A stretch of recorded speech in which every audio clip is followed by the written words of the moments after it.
10:30 p.m. on October 24th, 1942, Sergeant Mitchell Paige hunkered down in a muddy foxhole on Guadalcanal's scorched ridge, his fingers tracing the slick metal of a machine gun while eyeing a nearby cannon that most Marines dismissed as a relic from a forgotten era. The rain pounded like relentless drum beats, transforming the jungle into a slippery nightmare of slime and decay. Just 200 yards away, the undergrowth stirred with ominous sounds, branches cracking under boots, metal clinking against roots, faint orders carried on the humid wind. The Japanese Sendai Division lurked in the shadows, elite warriors hardened by conquests across Asia, unbeaten and driven by unyielding loyalty to their emperor. They had trekked through unforgiving terrain to reach this point, their mission crystal clear: shatter the Marine defenses, capture the vital airfield, and drive the Americans back into the ocean waves. Paige glanced at the unassuming piece of artillery beside his position, the 37mm M3 anti-tank gun. To an outsider, it resembled a modest field piece, but to battle-tested troops, it was underwhelming at best. Its slender barrel, no thicker than a sturdy pipe, sat on fragile wheels that seemed better suited for a garden cart than combat. Perched low to the earth, it lacked the imposing presence of heavy howitzers or naval bombardments that define modern warfare. Nicknamed the peashooter or door knocker by skeptical riflemen, it sparked bets among the ranks on whether its shells could pierce even thin wood, let alone armored threats. In an age of escalating firepower, this little gun was often the butt of jokes, deemed irrelevant amid the thunder of larger calibers. Yet on this stormy night, Paige saw potential where others saw failure. He treated it not as a liability, but as a lifeline against impending doom. The 37mm's tarnished reputation had roots far from the Pacific Islands. In North Africa's vast deserts and Europe's rolling fields, tanks had evolved into fortified behemoths with armor that deflected lighter rounds like harmless pebbles. American gunners firing the 37mm at German panzers watched in frustration as projectiles sparked and bounced away, leaving mere dents and provoking furious retaliation. Battlefield dispatches to headquarters painted a grim picture: obsolete, underpowered, a drain on resources.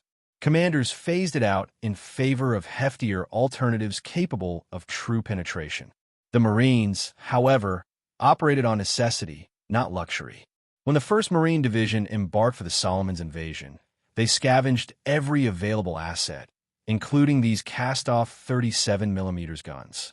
The crews assigned to them endured constant ribbing upon arrival, snickers as they hauled crates ashore, pitying stares as they wrestled the 900-pound burdens through shifting sands. It felt like arming for a showdown with slingshots against giants. Rifle squads wielded reliable M1 Garens. Mortar teams unleashed devastating barges, but these gunners lugged what seemed like dead weight, ineffective against tanks and cumbersome for infantry clashes. Guadalcanal amplified their struggles.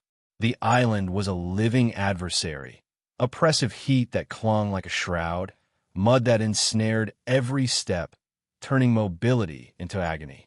Dragging a heavy gun through waist-deep swamps or up sheer slopes demanded superhuman effort. Crews harnessed themselves like beasts of burden, nails digging into soil to gain traction. All the while, foot soldiers questioned the point. Why bother with a squirrel hunter in this hell?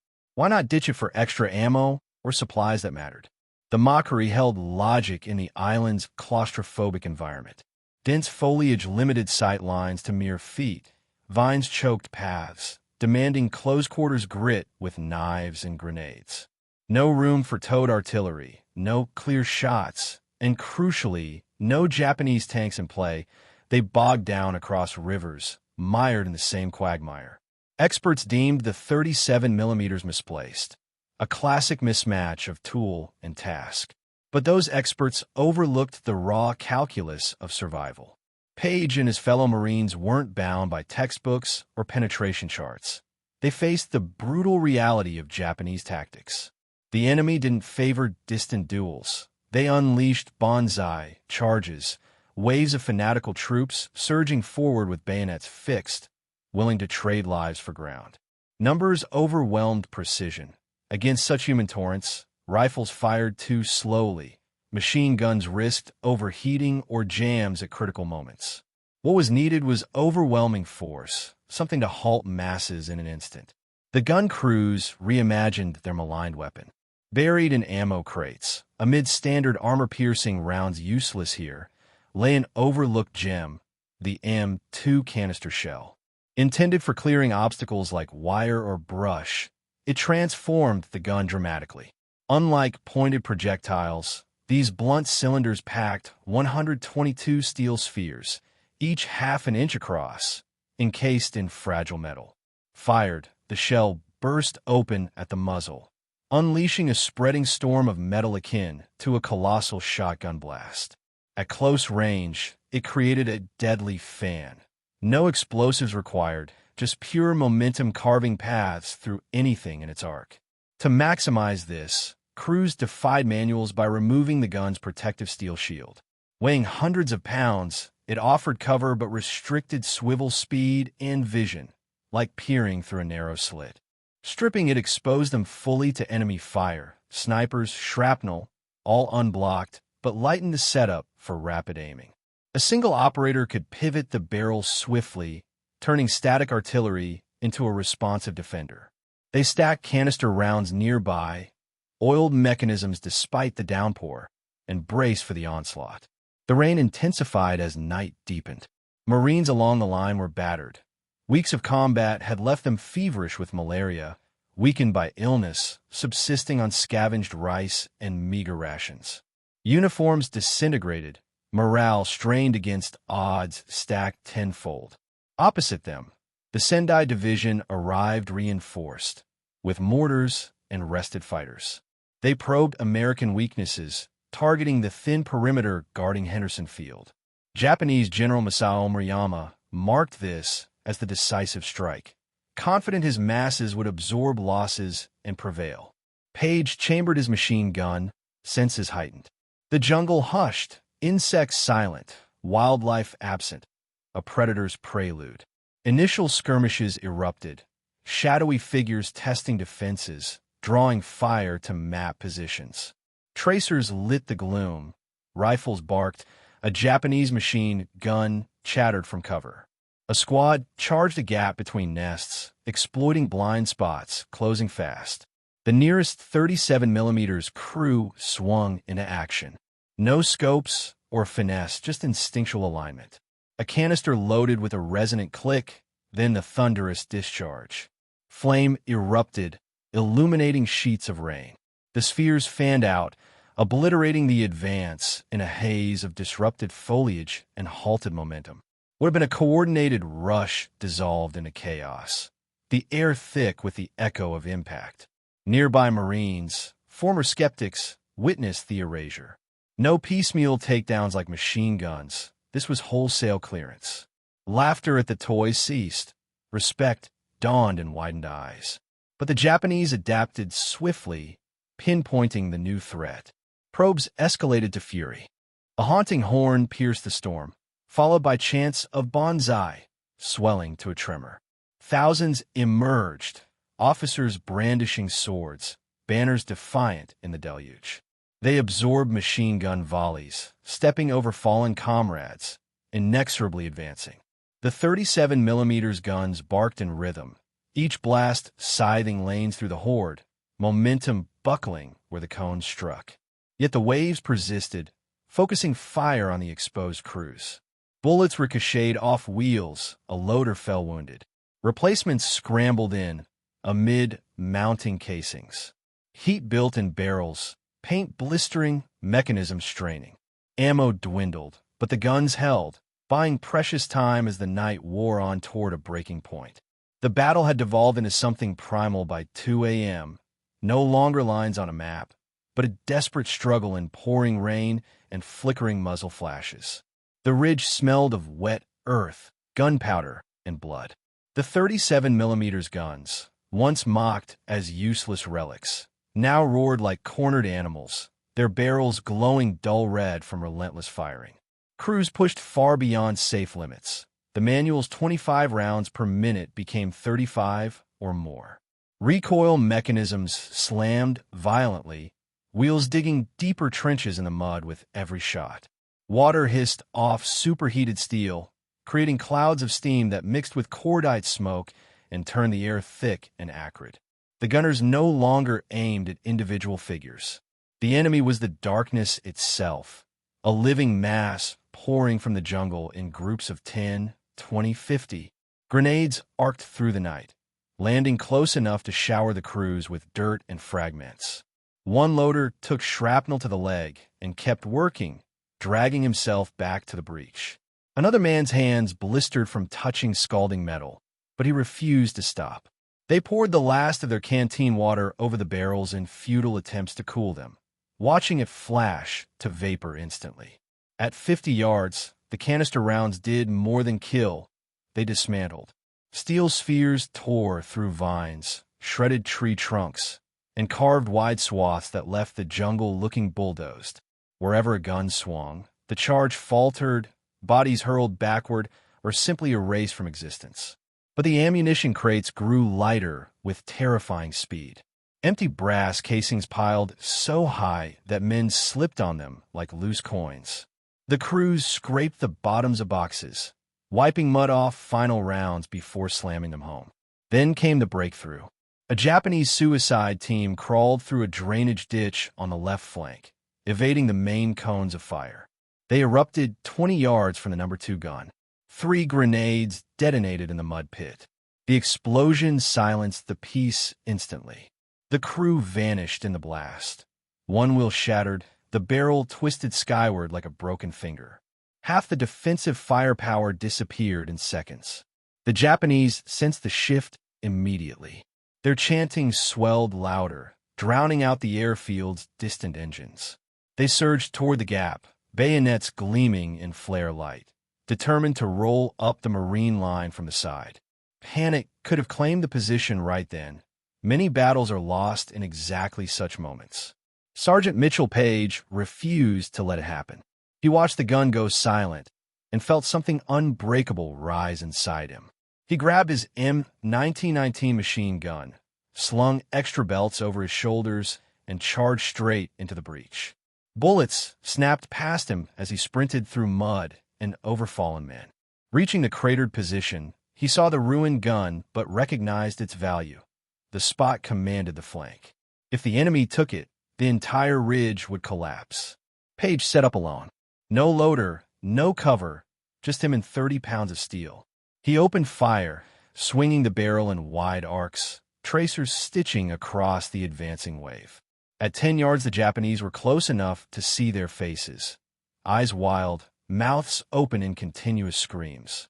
Paige kept firing, screaming back into the night, buying precious seconds with every burst. His gun overheated, barrel smoking, but he refused to yield. At the remaining 37 millimeters positions, desperation peaked. The last canister rounds vanished. Loaders reached into crates and felt only wood. The rhythmic thunder stopped. The silence rang louder than any explosion. The Japanese heard it too. They rose as one, a brown tide breaking forward. Paige yelled for anything usable. Runners scrambled through the chaos, returning with a crate of armor-piercing rounds, the solid steel slugs meant for tanks, useless against infantry. The crew stared in dismay. A single slug would punch through one man and keep going, barely slowing the charge. Loaded anyway. Paige roared. The loader rammed the round home. The gunner traversed the barrel, not at the men, but at the hard volcanic rock directly in front of them.